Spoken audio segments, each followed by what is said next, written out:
A Lok Sabha seat in South Gujarat may well hold the key to the results of the 2024 Lok Sabha elections.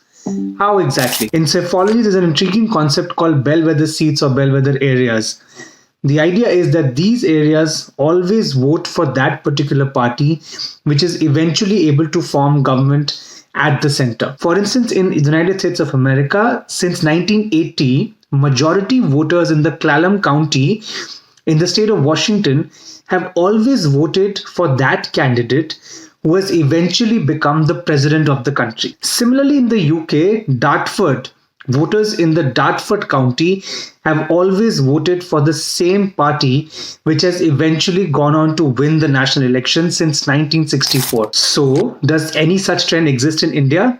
Well, in fact, it does. The Valsad Lok Sabha constituency in Gujarat holds the distinction of being the only constituency which has since independence always elected a member of parliament whose party has been able to form the government at the center in New Delhi. As an example, in recent past, since 2014, the BJP has been winning this seat.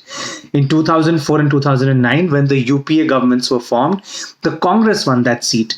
In 1984, during the wave election following the assassination of the former Prime Minister Mrs. Indira Gandhi, the Congress won that seat.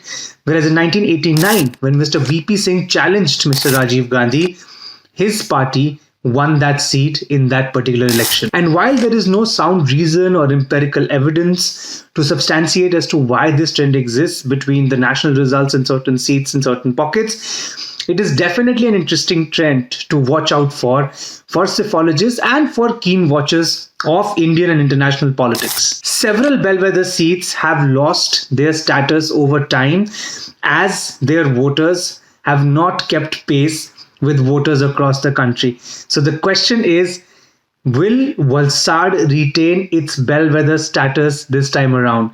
A question whose answer we'll only know on the 4th of June. But this was today's, I think very fascinating Ballot Ki Baat. But before I leave, two things. The answer to yesterday's question and today's question. Yesterday I asked you that who's the current MLA from the Hinjili Assembly constituency? Well, this constituency is in Odisha. And the answer is Mr. Naveen Patnaik, the Chief Minister. And today's question is that a former MLA from Haryana, Mr. Gaya Lal, rose to prominence in the 1960s because of his association with a certain phrase in Indian politics which continues to be used. What phrase am I talking about? Do send in your answers. I'll be back again with another Ballot Ki Baat and another question. Until then, take care. I'll see you soon.